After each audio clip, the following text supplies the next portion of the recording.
Olá, bom dia a todos. Prazer estar com todos vocês por aqui. Vou fazer, antes de nós iniciarmos a nossa live, dar as boas-vindas para o Dr. Leandro Bissoli também, vou passar alguns avisos, né? O primeiro deles é que nós estamos gravando esta live, ok? Eu vou colocar aqui na tela para vocês também a informação sobre os nossos cursos e tudo mais, porque a gente tem uma novidade para vocês. A gente tem um cupom aqui que dá um desconto no nosso próximo curso. Hoje a gente está falando de uma live, depois a gente temos aí alguns cursos da PEC Sleiman EduTech, tá bom? Só vou colocar aqui que quando a gente está direto, ao vivo, sabe que às vezes apareceu. Leandro, me dá um ok aí se está aparecendo na tela para vocês, só para eu Bom saber. dia, doutora Cristina. Apareceu Bom sim. Bom dia! dia, Alessandra. Vamos lá. Então, olha só, gente. É, Deixa eu colocar aqui na tela, né? Para quem não nos conhece, PEC Lehman EduTech, a gente é uma empresa de treinamento, a gente traz todos os assuntos aí, novidades de direito digital, privacidade, é tudo que envolve, na verdade, tecnologia e também dados pessoais, né? Nós atuamos tanto com empresas, então, projetos corporativos, campanhas, como também temos alguns cursos livres ali, AD, na nossa plataforma, tá? E aí, eu tenho aqui o cupom que eu falei para vocês. Olha só, o nosso próximo curso, dia 8 de agosto, que a gente vai falar sobre a resolução 18 da NPD, ou seja, que delibera sobre a função do encarregado. Então, olha só, um cupom de 50%, ele é válido só hoje. Alessandra, é isso? É hoje, amanhã ou é só hoje? É Hoje e dia amanhã, até hoje e 31 de amanhã. julho. Então, aproveitem, porque é aqui os 50% em relação a esse curso específico da Resolução 18, tá? Estarei eu e a doutora Cecília Helena, também aqui do PEC Advogados. Dia 26, a gente tem uma sala de crise, que é um workshop presencial. Vai ser uma turma especial, limitada, apenas com 18 participantes. Então, se tiver interesse, também acessa lá no nosso site, pecsleiman.com.br. E a nossa próxima live é dia 27 de agosto. Aí ela é um pouco mais voltada também. Eu ia falar para advogados, mas não necessariamente, né? Porque a gente tem ali gestores e tudo mais que têm interesse no assunto para saber da utilização de conversas de WhatsApp em processos judiciais, né? Mas ela tem um viés aqui mais jurídico mesmo, tá?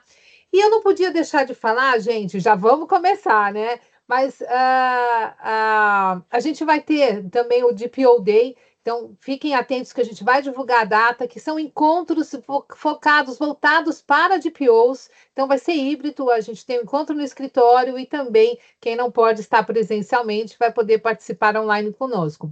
Mas eu não podia deixar de mencionar aqui para vocês, antes da gente iniciar, que em outubro nós vamos ter alguns workshops. 2025 temos o Brasil Bots Day, que é um mega evento, vai acontecer em junho de 2025. Nós tivemos uma live que foi uma pré-estreia do evento. E agora, em outubro, a gente vai ter 4 workshops dentro do evento Security Leaders, que está vinculado com o Brasil Bots Day, que é totalmente ali voltado para inteligência artificial. Inclusive, o doutor Leandro, que está aqui conosco, vai participar também. Um dos workshops é focado em envenenamento de dados. Então, tudo que a gente vai discutir aqui hoje, a gente vai ter um bate-papo e a gente vai abordar isso com mais profundidade, falando também de cláusulas contratuais e tudo mais no workshop em outubro. Então, fiquem atentos em relação a essas datas, 23 e 24, e pode fazer inscrição pelo site da Security Leaders, tá?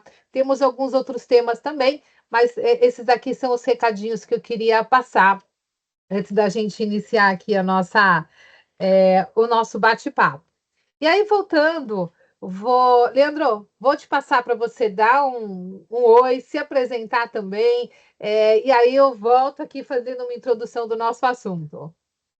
Bom dia, doutora Cristina, de novo. Bom dia a todos, a todas. É um prazer, né, estar aqui novamente aí participando desse evento e Poxa, tem bastante evento aí, pelo que você colocou aí, tem bastante trabalho aí, conteúdo para ser compartilhado aqui com o pessoal. Parabéns em si aí, tem uma sequência aí de eventos muito bom. O que hoje nós vamos falar, eu acredito que é um tema extremamente relevante em si, né, o impacto em si de uma das técnicas que esse é o envenenamento de dados em cima das IAs, em cima das novas tecnologias, entender como é que as empresas vão desenvolver e implementando, né? Tá todo mundo nessa corrida de implementar alguma inteligência artificial, é aquele medo de não fazer nada que nós chamamos, né?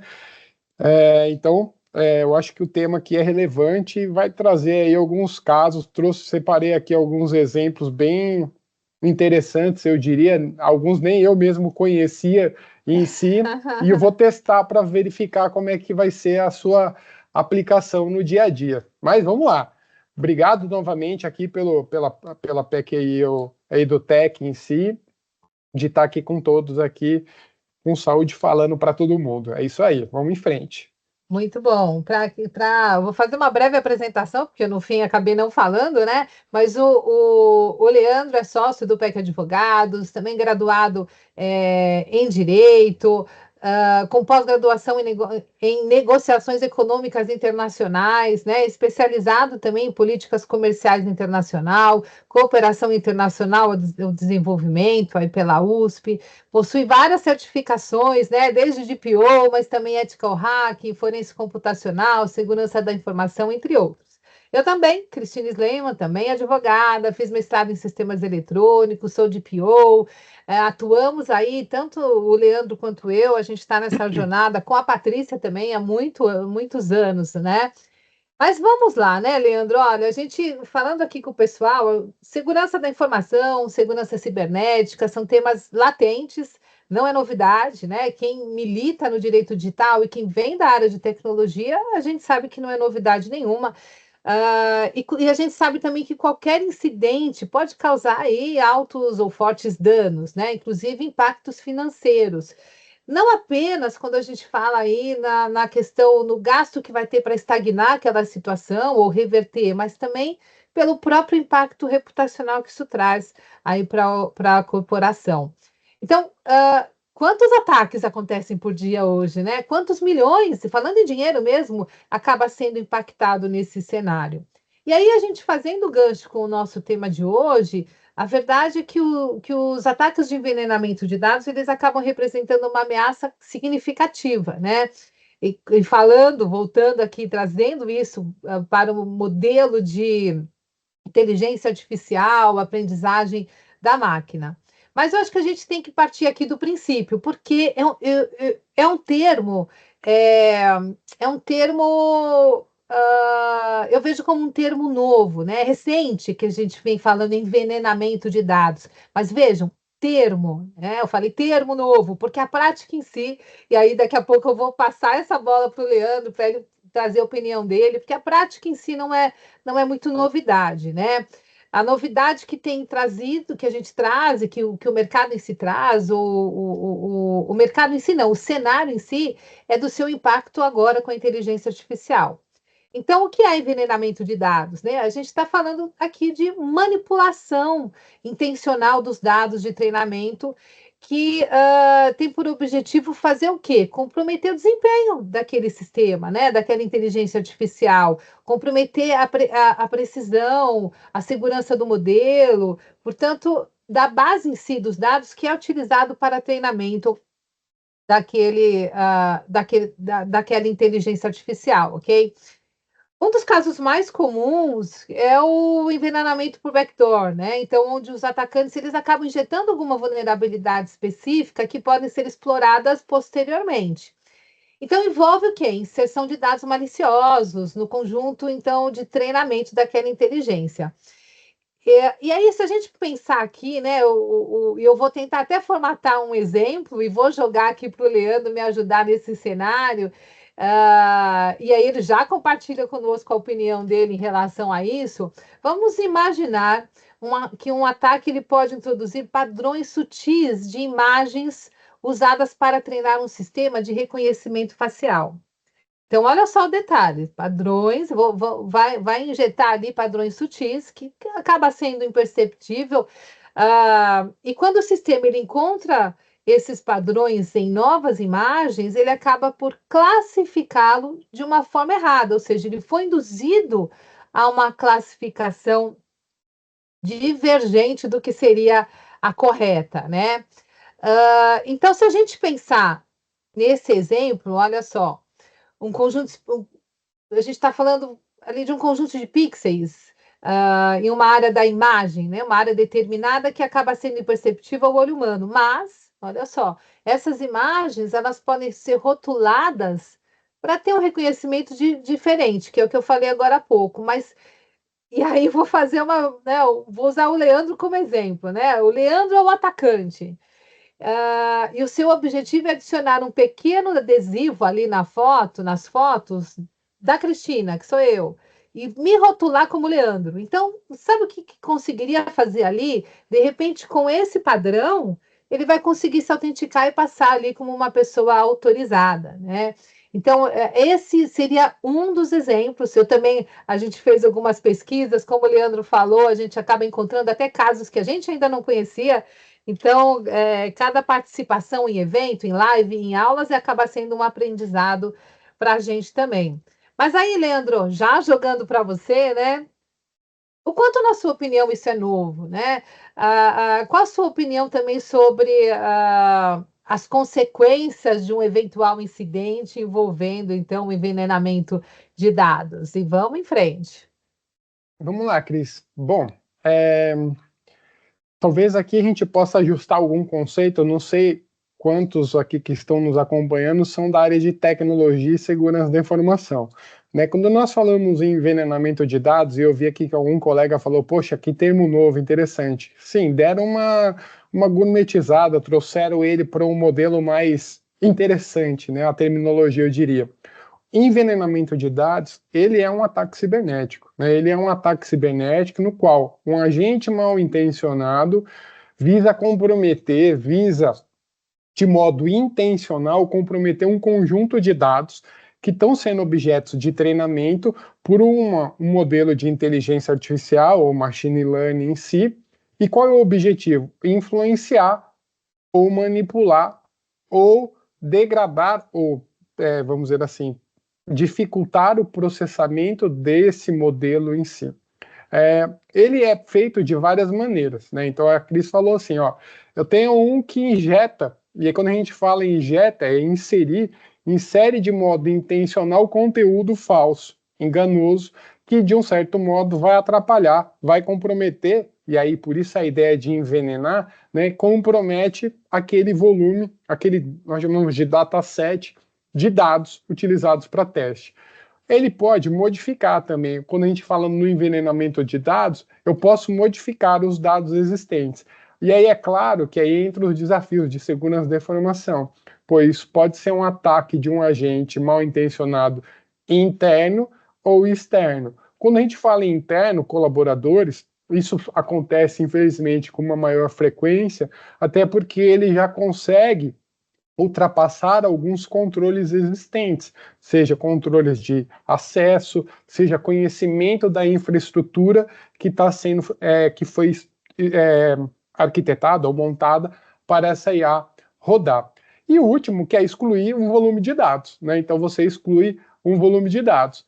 Quando a gente fala do que diz respeito a isso, qual é o resultado disso? Né? O resultado disso quer dizer que o atacante em si, ele vai conseguir introduzir vieses, que podem ser vieses discriminatórios ou não. Aí vocês vão lembrar de imediato daquele primeiro caso que aconteceu, que foi interessante em si, que era da Microsoft e daquele chatbot, que a Microsoft tinha colocado um chatbot no ar em si, era um adolescente, o chatbot, e rapidamente conteúdos que não eram, vamos dizer assim, adequados e eram injetados ou enviados de modo intencional, desvirtuaram aquele chatbot para ele começar a ser discriminatório, sexista, racista e assim por diante.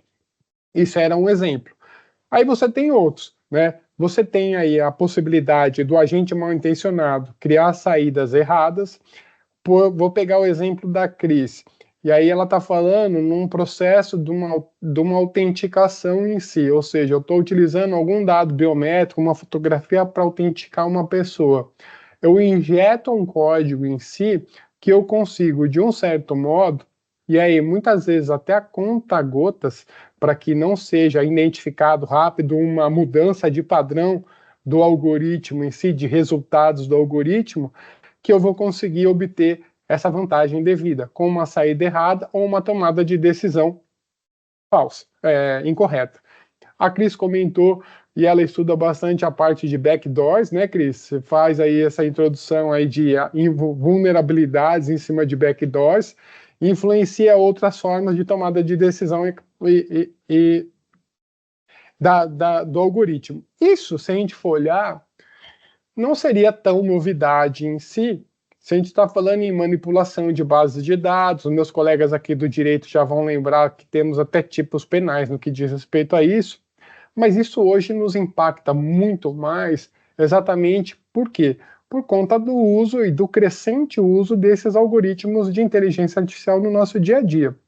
Claro que a gente vai lembrar sempre do ChatGPT ou algo parecido, mas vou pegar casos aqui que são práticos do nosso dia a dia, da área técnica, por exemplo, quando você tem, e aqui hoje todos utilizam, por exemplo, alguma ferramenta de filtro de controle de spam, de mensagens. Se você perguntar para o pessoal aí da área de tecnologia da sua empresa, ele vai falar, cara, Leandro, 80% dos e-mails que aparecem aqui na caixa postal corporativa é spam.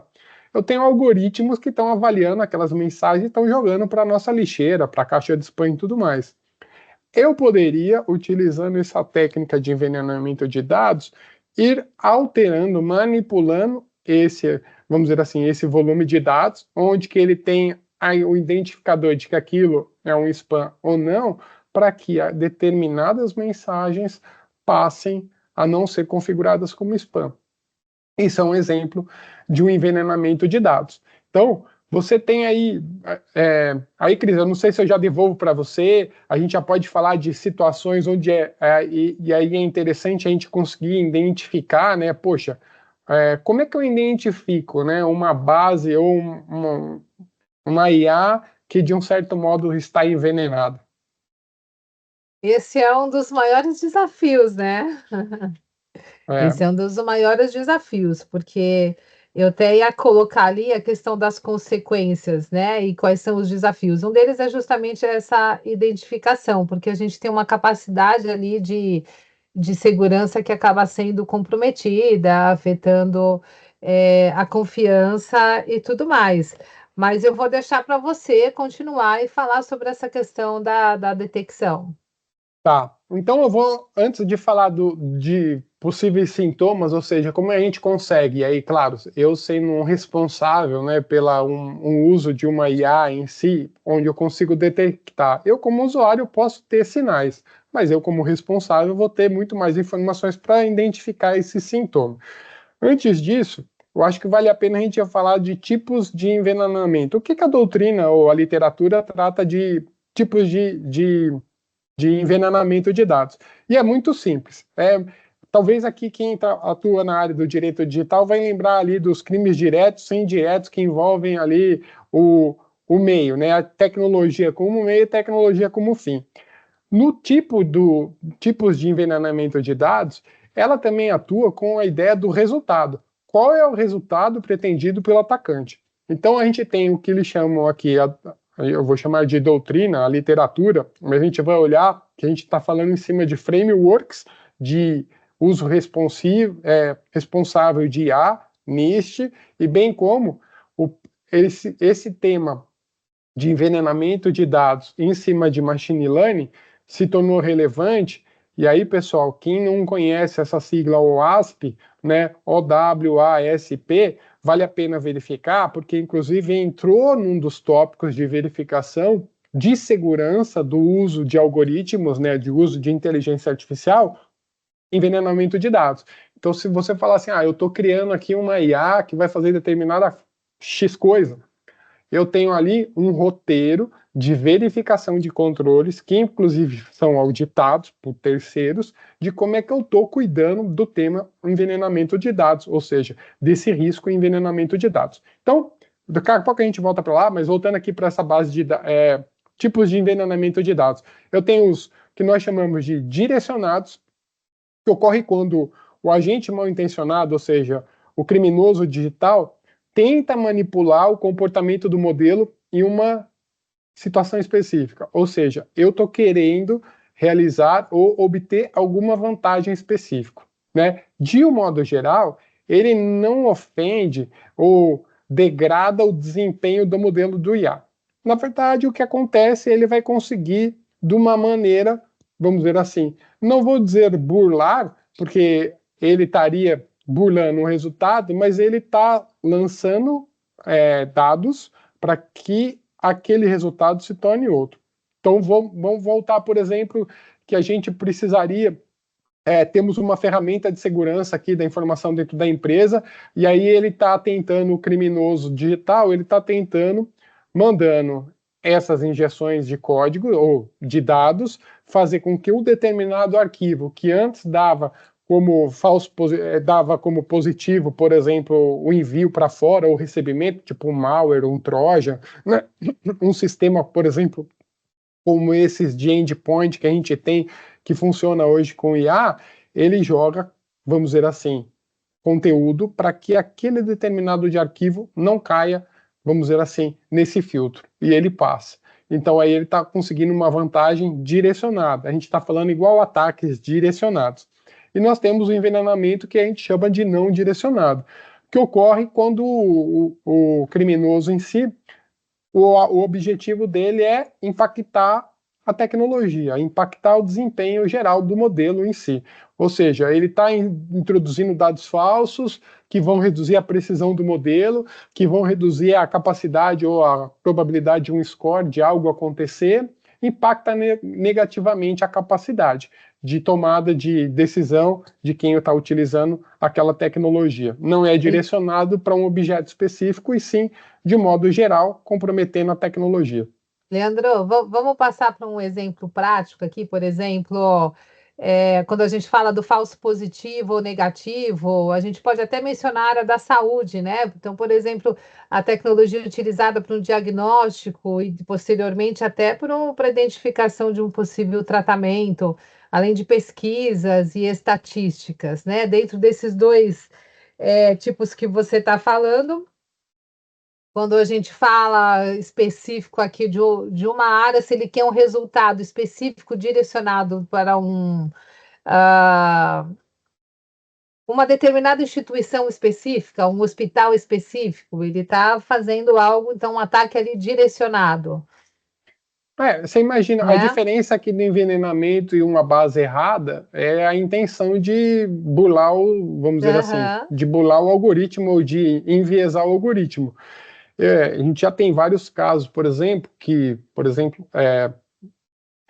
imagens, por exemplo, de saúde, né, ressonância, raio-x e tudo mais, hoje em dia nós já sabemos, todo mundo aqui sabe, que são aí as IAs, as inteligências artificiais, que fazem essa análise e dá o resultado, um pré-laudo, e o médico, o profissional da saúde, dá o laudo final. A gente já viu exemplos onde que aquela base de dados, que são as imagens, foram colocadas erradas e o modelo deu um resultado errado. Isso pode acontecer.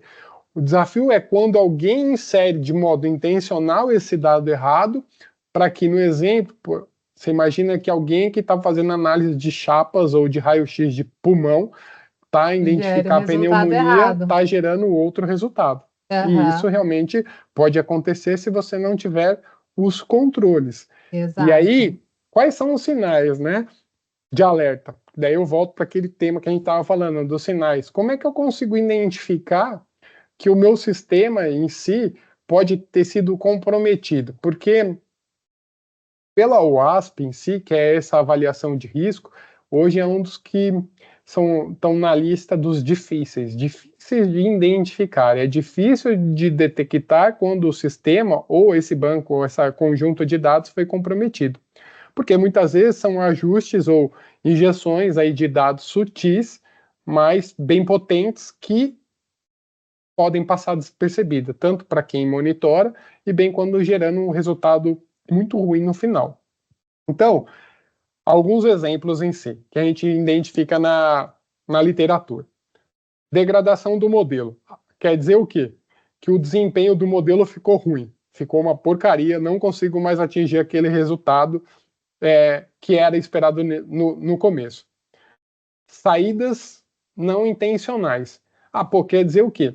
Cara, o sistema, não vou falar que ele ficou, porque a gente sabe que essa terminologia, se a gente for olhar o GPT, não é adequada, que é alucinado, né? Porque ele não está alucinado, porque o objetivo dele é inventar e trazer alguma resposta. Ele não vai deixar você sem resposta. Então, estatisticamente, ele está trazendo o que era o mais próximo. Ele está alucinado, mas ele está trazendo a resposta que ele entendia, vamos dizer assim, entendia entre aspas, né, a mais adequada. Mas é saídas não intencionais, que quer dizer o quê? Se o modelo se comporta de forma inesperada e produz resultados que não eram a intenção do modelo. E a própria, aí vamos lá naquelas práticas, que a própria equipe responsável pelo sistema não consegue explicar. Aí a gente vai naquela linha do explainable AI, ou seja, como é que eu explico essa tecnologia? Cara, eu nem consigo explicar que resultado que ele deu. Aumento, Cris, de falso positivo e negativo.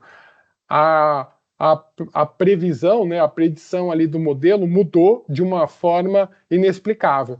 E aí eu não consigo trazer. Foi verificado do tipo assim, pô, aumentou bastante aqui o falso positivo do modelo. Vamos lembrar, o ChatGPT ele faz isso, você vai dando a mãozinha. Ficou bom esse resultado? Eu ia falar um palavrão, né? Ficou ruim esse resultado? Então, você já está dando até a sua avaliação para entender se aquilo tá indo bem ou não.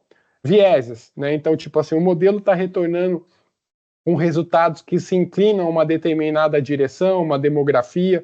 O que quer dizer isso? Isso aqui ele tá encaminhando para algum lado que não era o previsto pelo time técnico de desenvolvimento. Aí, outros passos. Cara, na empresa, teve alguma violação, algum evento de segurança, não necessariamente no modelo, mas eu identifiquei um incidente de segurança na empresa que comprometeu algum ativo. Será que ele poderia ter sido, vamos dizer assim, um meio para o criminoso injetar algum código? Né? E por fim, que eles trazem sempre como uma boa verificação, é verificar se você tem algum comportamento esquisito de colaboradores internos, do tipo assim, poxa, aquele cara, aquele colaborador está demonstrando um interesse muito além do esperado sobre alguma complexidade nos nossos modelos, da nossa... O que é, ou por que será? Claro que a curiosidade e o interesse é sempre muito bem-vindo, mas vale a pena entender se isso também não é o potencial, lembrando que a ameaça interna ainda acaba tendo ataques muito mais bem-sucedidos do que as ameaças externas, ou seja, é o criminoso dentro de casa e não fora de casa. E aí você está falando da detecção, né? Depois a gente vai falar um pouquinho também da prevenção, mas acho que esse tem que ser o último assunto, o último tópico aqui. A gente trazendo um pouco, voltando ali ao tópico da responsabilidade, você falou da possibilidade da gente pensar nos crimes, né? Que tem lá a questão do próprio e impróprio e tudo mais. Mas a gente tem também o lado da responsabilidade civil, né? E aí a gente pode pensar, vamos supor, que a empresa ela contratou uma determinada tecnologia, ela está responsável pelo treinamento daquela inteligência artificial, e aí trazendo assim de uma forma, a gente está fazendo até, às vezes, trazendo umas perguntas para ficar mais claro para o público aqui que está acompanhando a gente, né?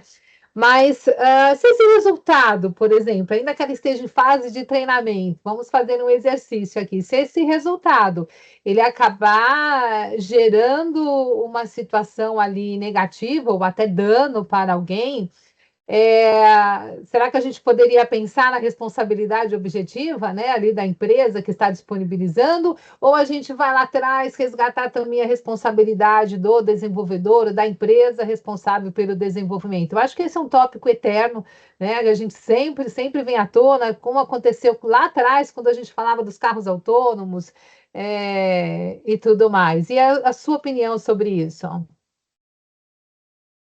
Olha, Cris, eu acredito que a responsabilidade, e aí sim a gente está pegando uma relação como um exemplo de consumo, é da empresa que está consumindo essa tecnologia, né? E é claro que depois você vai ter aí uma ação de regresso em cima da empresa que desenvolveu a tecnologia, se ela treinou, não treinou, ou quem é o responsável, que inclusive são os pontos que estão aí em discussão do próprio PL, que está atrelado às responsabilidades e aí os papéis de cada um dos atores no uso do uma IA, né?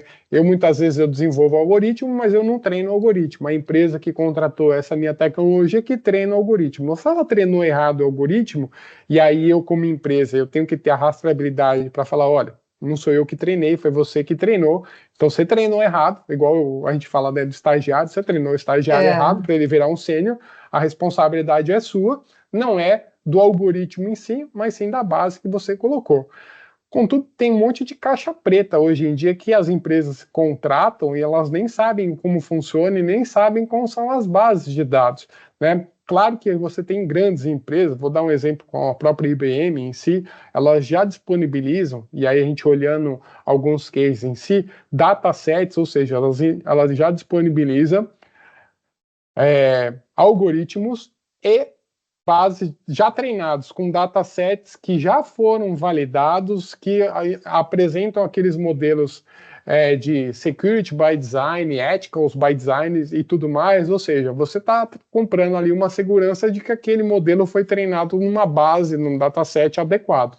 Legal, então cada hora você pode ter, e eu acredito que esse é um ponto sempre bom do direito, de analisar o caso a caso. Mas é aquilo, nós estamos falando de exemplos ali no extremo, que a gente entra no Código Penal, claro, mas a gente já tem um arcabouço normativo que apoia bastante essas discussões. A gente Uhum. vai, e aqui a gente sempre tem aí muitos profissionais da área de privacidade, os DPOs em si, nós temos a LGPD, que regulamenta a parte de tratamento de dados. Se eu estou falando que é uma violação, que é um incidente de segurança, é um incidente cibernético, isso é uma violação. Pode ter uma violação no que diz respeito à integridade do dado, vocês vão lembrar ali do tripé. O que acontece? É um dataset que tinha dados pessoais, então é uma violação de dados pessoais, então vai caber a análise em si. Você vai lembrar que tem ali todas essas disposições na LGPD. Temos o Marco Civil da Internet, a 12965, que fala também direitos, garantias, deveres, responsabilidades aí, não dos agentes de tratamento, UFA, né, porque a gente agora está sempre drivado em agente de tratamento, mas do ecossistema de comunicação, né, são os provedores de aplicação, de conexão, que ele traz ali no que diz respeito à obrigatoriedade da proteção dos dados pessoais, da privacidade, da segurança da informação. Temos a lei de crimes cibernéticos, temos o Código Penal, temos a responsabilidade civil, temos ali tipos penais específicos, inclusive para a administração pública. Então, arcabouço normativo nós temos bastante para, de um certo modo, não vou falar em coibir, mas de buscar ali alguma reparação, alguma indenização, e a punição. O desafio é prevenir. Né? Hoje, o maior desafio, até mesmo porque é um cenário altamente complexo de produção de provas, né? Ou seja, em que momento que eu identifiquei que a minha base de dados, ali, meu dataset de treinamento foi comprometido, foi envenenado, e aí a partir daí gerou um conjunto de decisões ou resultados indevidos, errados em si. Então, esse é o grande É, desafio.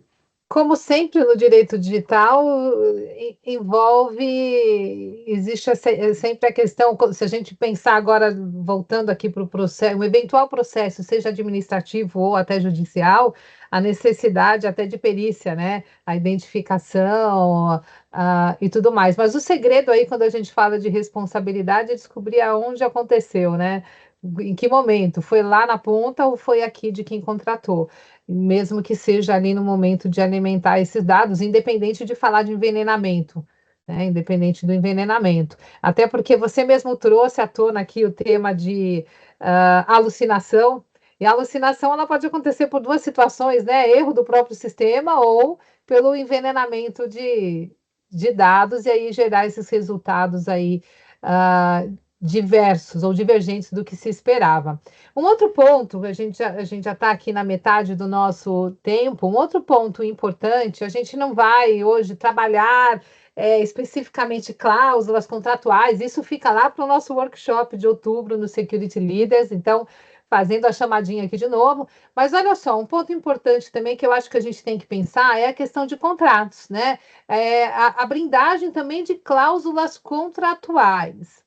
Então, se a gente pensar na necessidade, isso no próprio exterior já existe essa preocupação e utilização de cláusulas que remetam a garantias de integridade de dados, porque isso não é novidade. A gente que fala, como eu disse lá no início, segurança da informação, a gente fala na garantia de integridade, na garantia da segurança, e principalmente vinculando agora com a própria LGPD, porque esse incidente, embora seja relacionado ao envenenamento de dados, ele pode ser sim relacionado a dados pessoais, e aí gera inclusive a necessidade de notificação. Temos vários aqui desdobramentos, consequências em relação a esse incidente, mas como pensar nisso de forma preventiva em relação às cláusulas contratuais? Então, a garantia ali de proteção, controles técnicos e administrativos, a própria LGPD fala disso, mas eu digo que a gente pode se espelhar independente de falar em dados pessoais, né? Porque todo uso de tecnologia a gente precisa pensar na questão de segurança e proteção,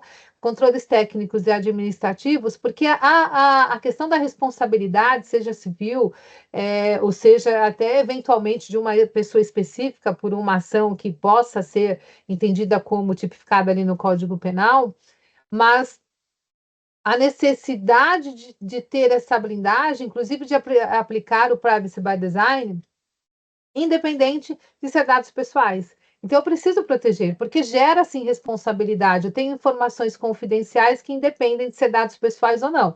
Mas quando, voltando ao envenenamento de dados, se envolver dados pessoais, a gente tem que se atentar, como o próprio Leandro mencionou, à LGPD, então, a Lei Geral de Proteção de Dados Pessoais. Então, esses controles são essenciais, independente aqui de ser dado pessoal ou não. Mas um outro ponto, responsabilidade e remediação, né? Então, outro assunto para se pensar numa eventual não, numa necessidade de cláusula contratual. Então, definir as responsabilidades. Então, caso ocorra esse envenenamento de dados, quais são os procedimentos aí de remediações necessárias? E quem é a responsabilidade? Em que momento? Então, se isso acontecer em tal momento ou em tal lugar, então isso precisa ser pensado, e quando a gente fala, eu trago muito esse viés do Privacy by Design, eu bato muito nessa tecla, independente de LGPD, né? Mas na questão contratual, também ela tem forte impacto, porque a partir do momento que eu faço uma análise prévia, que eu faço gestão de risco desse projeto, e eu consigo identificar ali as potencialidades e vulnerabilidades, eu consigo mitigar também algumas questões, obviamente, no próprio contrato. Isso não desvincula, não desvincula com a necessidade da implementação dos controles técnicos administrativos. Cláusula ali também de monitoramento e auditoria, né? Isso também a gente já tem essa previsão, até pensando na LGPD, mas vejam, quando se fala em tecnologia, inteligência artificial, também a gente precisa trazer esse viés, e às vezes com alguns detalhamentos específicos devido à relação e à própria.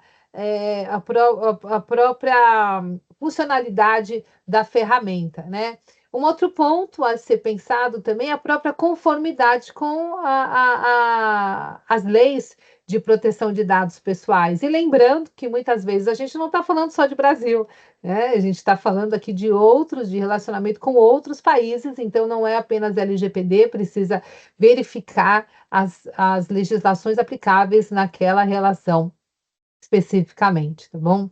E estabelecer de forma muito clara as responsabilidades, né? Seja enquanto controlador e operador, mas independente disso, enquanto na utilização da própria ferramenta, né, Leandro? Você tem mais algum ponto que você acha interessante abordar em Sim, relação ao contrato? sim, Cris. Eu acredito que é o ponto extremamente relevante, que é o profissional que está atuando e estruturando esse contrato preparando o clausulado em si, ele precisa conhecer a tecnologia, porque senão ele não vai gerar um negócio, ou ele vai colocar responsabilidades que não são deles, não é dele, ou não é da outra parte, ou é de ambos. Então, é muito importante o profissional aí do direito conhecer a tecnologia. Não é que ele precisa fazer um teste, que eu acredito, Cris, e aí eu vou jogar aqui a vamos dizer assim, agora faltou a palavra, que ia jogar essa missão para você, né? Na verdade, um desafio. Vou jogar esse desafio para você. Lá no dia lá do evento, vocês aí realizarem um teste prático de envenenamento de dados para a galera dar uma No olhada lá em si workshop, para né, em entender no outubro. workshop. Eu acredito que ia ser muito legal. Acredito que algo simples, usando ali o colaborativo do próprio Google em si, no modelo que eles possuem ali de machine learning. Mas hoje, e inclusive hoje é o que nós temos grandes desafios aqui no escritório, quando pegamos alguns contratos que realmente o não conhecimento dessa tecnologia e de inteligência artificial como um todo em si, e como é que ela funciona, refletem em contratos mal elaborados, que ou atrai ela responsabilidade para a empresa que não é dela, ou coloca responsabilidades ou uma complexidade que fica inviável você viabilizar aquele contrato. Então isso é um ponto muito importante. E aí é onde que a gente volta para as bases, né? Que bases? São os frameworks, né? Não precisamos inventar roda, né? Existem bons frameworks, boas práticas, por exemplo, o NIST, quem atua aqui na área de segurança da informação, já ouviu falar, e quem atua em privacidade também já ouviu falar, porque eles têm lá o Privacy Framework deles. Eles produziram recentemente, dentro do AI Risk Management deles, eu acho que está na versão 2 até, ou algo parecido, eles criaram um paper que chama Adversarial Machine Learning, que é práticas e medidas para em terminologias de ataques e como eu mitigo riscos no uso de uma inteligência artificial. Ou seja, como eu, desenvolvedor de uma inteligência artificial que vou colocar no mercado, consigo abordar os riscos que a minha operação pode ter e identificar medidas que eu possa aplicar para mitigar esses riscos. Então, e de pronto ele já fala, não tem bala de prata, não existe uma ferramenta mágica que vai resolver o seu problema. É um conjunto de ações. E aí, quando nós pegamos o ASP, que é aquele outro que nós já falamos, o OWASP, né, que também é um conjunto de boas práticas de proteção dos sistemas em si, ele já traz também, eu estava até procurando aqui, é o item 2 que ele chama de ataque de envenenamento de dados, que é um tópico específico, que é um risco específico. Ele traz uma série de boas práticas de prevenção desse tipo de dado. Validação e verificação dos dados. Ele fala no que diz respeito ao armazenamento seguro desses dados, onde esse dado está armazenado, como você trouxe, pode ser um dado, pode ser que tenha dado pessoal, pode ser que tenha dado confidencial, pode ser um dado público, e aí não tenho que me preocupar com o dado de um modo criptografado, mas eu tenho que me preocupar se eu vou sofrer um ataque de injeção desse meu dado. Separação dos dados, né, de produção, e aí a gente está falando a mesma coisa, que já era governança e boas práticas de tecnologia. Pô, eu tenho um ambiente de produção e tenho um ambiente de desenvolvimento, e aqui a gente está falando de treinamento diferente, com controles de acesso diferenciados. Do mesmo modo, controles de acesso, para eliminar acesso não autorizado no ambiente de treinamento, recursos de monitoramento, auditoria. Inclusive, recentemente eu vi não sei se saiu no New York Times ou no Washington Post, uma tirinha que era uma IA, que era um bebê gigante em si, ele se mexendo no berço e quebrando o berço, porque eram os guarda-reios, né? Ou seja, quais são os trilhos que eu consigo colocar e segurar essa inteligência artificial em si. Então, esse monitoramento, realizar auditoria, além de fazer validação de modelos em si, e muitas vezes utilizando modelos, datasets separados, quebrando eles para entender, né, se tem resultados diversos, diferentes ou não. Então, são algumas ações aí de mitigação de risco. evitar um ataque cibernético, que é esse envenenamento de dados. Um É. tipo. Sabe que eu ainda vejo empresas que às vezes não usam o ambiente ali de teste, o ambiente de treinamento, viu? Mas falando aqui na linha de defesa e de prevenção, né? Tem também a questão da sanitização de dados. Então, a gente está falando aí de revisar e limpar os dados, de treinamento regularmente. Você acha que isso é possível? É factível? Poxa, Cris, eu acredito que depende do que está se buscando e que tipo de dataset é esse que está sendo criado, né? Para estruturar, talvez você possa criar datasets temporários para ficar treinando e entender se esse modelo ou esse conjunto de dados que você tem está adequado ou não. E entraria É. nesse primeiro item que a gente está falando, de validação e verificação dos dados. Então, Talvez você buscar fazer. dados É, anômalo, né? Ou alguma coisa é. suspeita. Eu acho que ajuda, de qualquer Porque eu vou te forma, contar, eu vou te contar um caso que é bem interessante. E é um projeto que saiu da Universidade de Chicago. Não sei se você teve oportunidade de dar uma olhada em si. Ele chama Nightshade, né? Nightshade, que é tipo sombras da noite. O que esse grupo faz, né? E você tem hoje duas tecnologias, olha que interessante. O pessoal, os artistas, ficaram bem pistola, ficaram bem chateados no que diz hum, respeito a você fazer scrapping ou ficar coletando as imagens que eles publicam, tipo assim, publiquei fotos ou obras de arte no meu um desenho no Instagram ou no blog ou raio que eu eu parto em algum vi, lugar começaram a e essa utilizar. IA vamos dizer assim, e essas empresas fazem o scrapping, que é pegar os dados e pegar esses conteúdos que estão disponibilizados, usam como ferramenta de aprendizado, e aí nós usamos como Midjourney, como a gente está pensando, DALL-E e outras mais, para entregar um resultado que é uma imagem.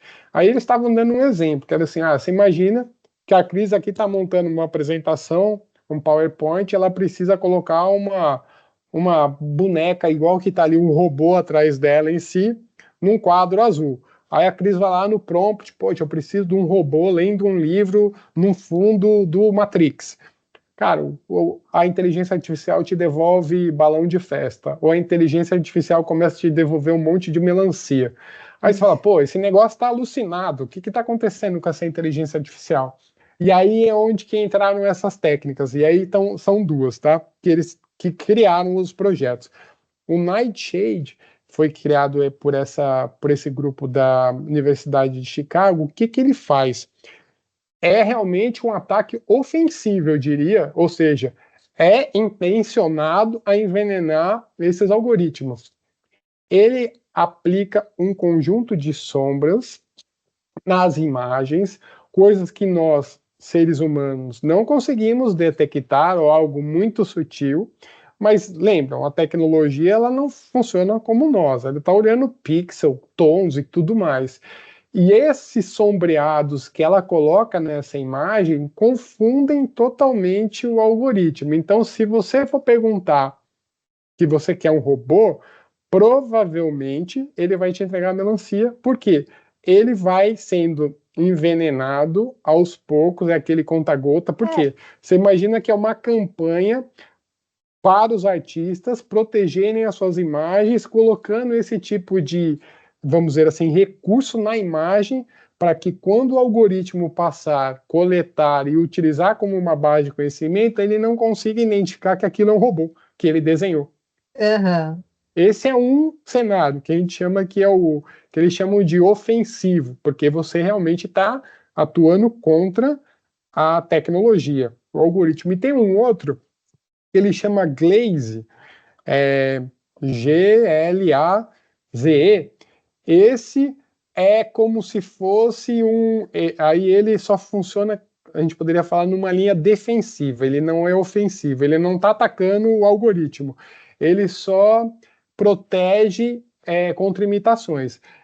Em ambos os casos, em especial esse Nightshade, que eu vi aqui alguém colocando aqui a mensagem subliminar, o Arthur colocou aqui no chat, É quase isso, Arthur, mas você imagina que ele não está colocando esteganografia, criptografia, não está colocando nada disso. Realmente ele entendeu como a IA, o algoritmo funciona na leitura, e aí ele testando, conseguiu chegar no resultado que ele vai sim atrapalhar o resultado da Não deixa de inteligência ser uma artificial. aprendizagem errada, Você né? está ensinando Aprende com errado. informação E, errada, e isso é um envenenamento de dados. Você é. está, de um certo modo, intencionado, buscando proteger a sua obra, mas, de um certo modo, intencionado, gerando, vamos dizer assim, um prejuízo, porque você não está deixando, e aí a gente não sabe muito bem qual seria o resultado, né? Não está deixando com que aquela tecnologia leia corretamente, por exemplo, o robô que está atrás de você. Ele não É. conseguiria identificar que é o robô.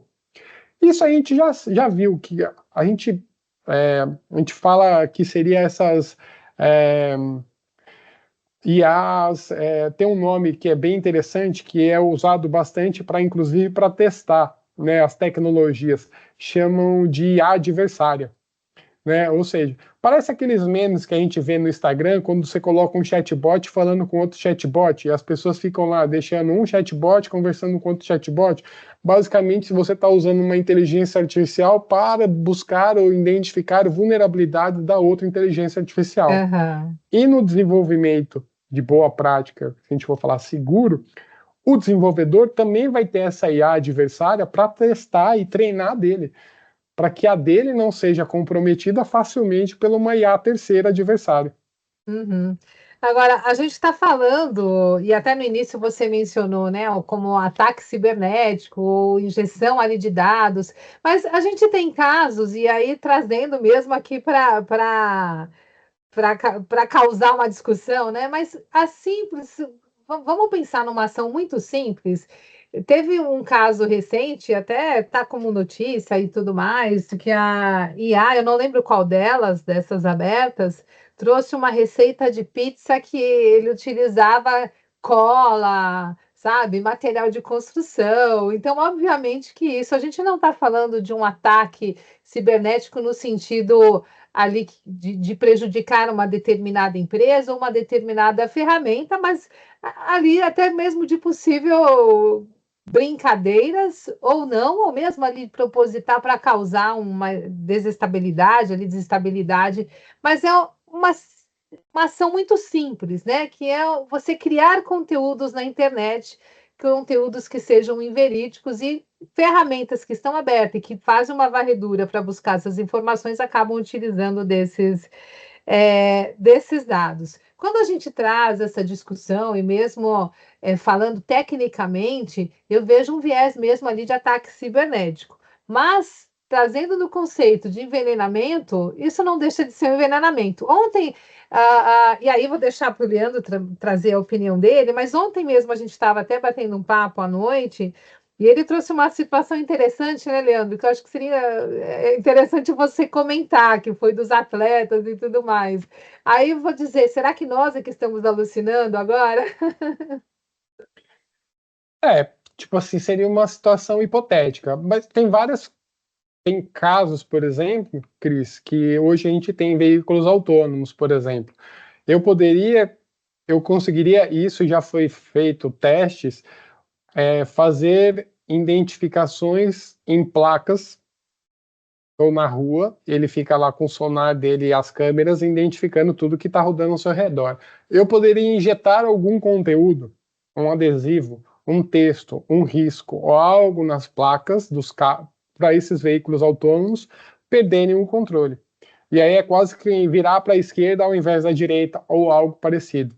Então, vários testes já foram feitos, alguns conseguiram sim injetar, vamos dizer assim, envenenar o algoritmo desse carro autônomo, como um da Tesla, por exemplo. Se vocês procurarem, você tem aí vários casos, estudos de casos sobre isso.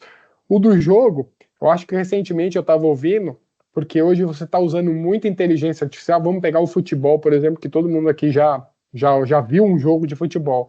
Então o algoritmo em si, ele fica acompanhando os jogos e fazendo uma análise de todo o Big Data em si para montar um score daquele jogador. Então você imagina lá que o jogador X tem um score 9, o outro 6, o outro 10, Pô, por quê? O cara corre pra caramba, e aí eles falam quanto que ele correu, algo parecido. Você imagina que, e aí é o envenenamento em si, que aí a Cris estava falando, que o jogador, ele identificou um padrão de um comportamento que a IA não conseguiria entender, e se ele corresse em 8 ou em zigue-zague, ele aumentaria o score dele, né? Então, ele estaria, de um certo modo, envenenando aos poucos para aprimorar o score dele. A Cris trouxe um exemplo, né? Você pode ter exemplos, e aí quando a gente vem para a infraestrutura, que isso é mais comum, exemplos de injetar códigos para que uma rede de tráfego deixe de entender o que é um tipo de conteúdo, e você acaba prejudicando o tráfego de dados. Ou um score de crédito. Você imagina que eu consigo submeter conteúdos para uma análise de crédito, e dentro daquele conjunto que eu envio para análise, como se fosse a proposta, os dados, a ficha cadastral, eu conseguisse injetar código específico que, na leitura do algoritmo, ele me ampliasse minha margem, o meu score. Então, são exemplos que acontecem hoje já no dia a dia. E se a gente está falando que a gente está num cenário ainda, né, de guerra, pelo menos estamos com 2 guerras aí rodando em si, e uma especial que envolve a Rússia, e a gente sabe a capacidade, o poderio, né, de guerra, de ataque cibernético da Rússia. Para quem estiver interessado também, isso é um bom material que fala da parte para os advogados que estão aqui conosco, chama Manual de Tallinn, né, que foi feito pela OTAN, está na versão 3.0. Ele fala de nacional, fala de ataques cibernéticos, de cooperação, e ele traz alguns cenários de um ataque como esse de envenenamento de dados, que seria quase num passado distante, né, em uma outra guerra como a do Iraque, onde os Estados Unidos lançavam panfletos sobre determinada situação da guerra, jogava para os civis, para que eles tivessem a percepção errada do momento da guerra ou assim por diante. Lá você estava fazendo um envenenamento de mentes, e aqui você está fazendo um envenenamento de dados em si para dar uma percepção, um resultado errado. Esse manual de Tallinn, se vocês colocarem no Google em si, vocês vão identificar, é o manual que está na versão 3 da OTAN. Bacana. Eu vou aproveitar aqui para mencionar que o Gilberto Bosco, ele deixou ali no chat a lista que o Leandro mencionou da UASP, né? Então, ela colocou lá o top 10. Então, tá aqui no link, quem tiver interesse, acho bem interessante. E para a gente finalizar, vou trazer uma outra questão aqui como fechamento, mas, pessoal, podem deixar dúvidas aqui no chat, se tiver alguma colocação, alguma pergunta, fiquem à vontade para colocar, tá bom? Pensando aqui em tudo que a gente falou até agora, né? Vamos lá, Leandro. Olha, quais são os desafios técnicos e organizacionais da implementação de defesas contra o envenenamento de dados? E como as empresas poderiam superar esses desafios, né? Óbvio que a gente não dá para exaurir aqui, falar a fundo e trazer tudo em si, mas alguns pontos ali instigantes que a gente pode já pensar, por exemplo, a complexidade técnica em si, quando a gente fala aqui de prevenção, né? De controles técnicos e controles técnicos, na verdade. Olha, Cris, dos controles técnicos, eu acredito que esse que eu comentei da UASP, eu acho que eles são uma boa porta de entrada de verificação. Eu entendo que a gente tem aqui grandes desafios em si, né? Que é extremamente relevante esse impacto de envenenamento de, de, de datasets e da IA em si, envenenamento desses dados, né? As empresas hoje, elas estão, como eu comecei aqui falando para todas, elas estão num ritmo acelerado, às vezes até num hype de implementar alguma tecnologia de IA dentro dela. Tipo assim, é mandatório, qualquer diretor, gestor, o que você está colocando de IA porque vai reduzir algum custo, você nem sabe muito bem o que é, mas precisa implementar, ou o board está te cobrando porque aconteceu um case que deu sucesso em tal coisa. Seja ela tradicional, né, seja ela generativa em si, é importante sempre lembrar que essas tecnologias, como qualquer outra, trazem novos riscos, né? Também aumentam o que nós chamamos de superfície de ataque para os agentes mal intencionados, os criminosos em si, internos ou externos. Muitas vezes as empresas, a gente acompanha aqui pelo escritório, as empresas estão com pressa, querem aproveitar, querem testar, querem fazer o game changing, né, da operação em si, mas aí ocorrem incidentes, né? E de modo não intencional, né, subestimam a segurança dos modelos, subestimam a segurança da informação atual, a maturidade da empresa no que diz respeito a isso. Então, qualquer projeto que envolve a segurança, cibersegurança, tem que ser by default, né? Segurança, seja modelos que forem adotados privados, internos, né, que a gente já cansou de emitir aqui trabalhos pareceres da diferença do público, do fechado, né, do pago em si, né, temos que lembrar que, que os ataques em si, né, podem ser duradouros, conta-gotinha e num prazo que pode ser longo, né, e podem ter grande alcance, que é em setores como nós falamos, financeiro, saúde, educacional, em si, podem gerar grandes prejuízos, né? Então, muitas vezes, é exatamente o cenário que a gente fala desse envenenamento de dados.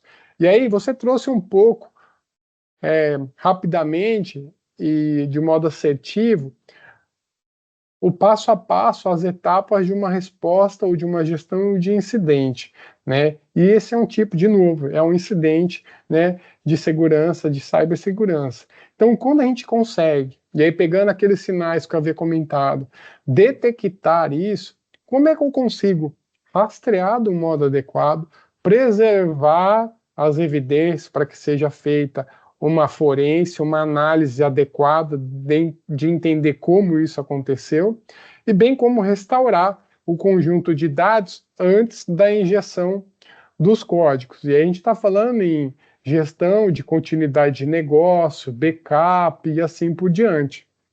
Como é que eu consigo entender qual tipo de dado que, de um certo modo, foi injetado ou eliminado do meu dataset para que eu restaure o ambiente? Então, se a gente for pensar em grandes modelos desses que nós usamos aqui em casa, um GPT da vida e tudo mais, isso já não vai acontecer, né? Isso aí é praticamente impossível pelo volume, pela quantidade, né, de coisas que acontecem. Então, é realmente um grande desafio.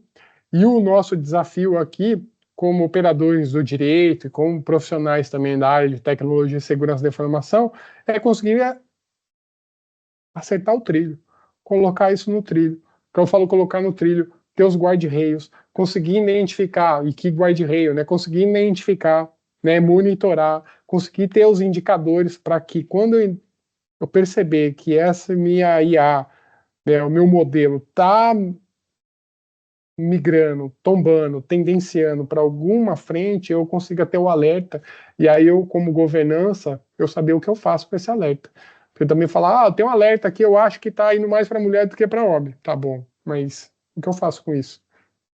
Como eu Isso é uma questão analiso isso? importante, Né? saber o que Então, fazer, né? a governança e a gestão do incidente é extremamente relevante. Isso eu não estou falando nem de dado pessoal, estou falando só Uhum. em risco do resultado de uma IA, que ela vai te trazer como uma saída ali do algoritmo. Exatamente. E é bom frisar isso, viu, Leandro? Porque o pessoal fala muito hoje só dados pessoais, e esquece que a gente tem que pensar no todo, né? Independente de estar. Mas, olha só, chegamos ao nosso tempo limite aqui. Agradeço ao Leandro a participação e a todos que estiveram aqui conosco. Lembrando, a gente deixou aqui no chat também o cupomzinho do desconto para o curso do dia 8 sobre a resolução 18. E reforçando aqui a chamada, aqui no dia 23 e 24, lá no Security Leaders, a gente vai ter os workshops, e um deles é o de envenenamento de dados. E aí a gente vai conseguir, eu acho que a gente tem que trazer essa sugestão do Leandro, ele vai estar conosco lá também, sobre a gente Desafio dado para você, fazer. Cristina. Não, é nosso, você vai estar comigo lá. É nosso, de fazer ali uma demonstração e tudo mais. Vamos trabalhar, falar sobre algumas cláusulas contratuais, então a gente coloca ali algumas questões mais práticas. E a próxima live, dia 27 de agosto, com a doutora Ana Mancuso, falando aí sobre as questões do WhatsApp em processo judicial. Mais uma vez, então, obrigada a todos. Leandro, obrigado. Se você quiser se despedir do pessoal e fazer um fechamento, fique à vontade. Obrigado, doutora Cristina. Obrigado a todos, a todas aqui por estar aqui conosco nessa 1 hora aqui de um bate-papo em si. Tentamos não trazer apresentações e tudo mais para ficar algo mais fluido, descontraído. Espero que a gente tenha trazido temas, ou pelo menos igual os colegas comentaram aqui logo no começo, né? Que expressão ou que terminologia interessante eu não conhecia. Espero que a gente tenha pelo menos instigado vocês a irem atrás, buscarem mais informações em si e se aprofundarem nesses temas que realmente é o futuro, né? É o futuro do direito, é o futuro da sociedade, e o trem está correndo e não tem como a gente parar para descer. Descer e parar não tem como. Então, agradeço o convite novamente, Cristina, e pode me contar e me chamar para as próximas. Eu vou deixar aqui, pessoal, o link para o workshop, tá? Inscrição, se alguém tiver interesse em fazer inscrição no workshop, tem o link aqui no chat e também do site com os demais cursos, tá bom? Mais uma vez, então, obrigada pela participação de todos. Até mais.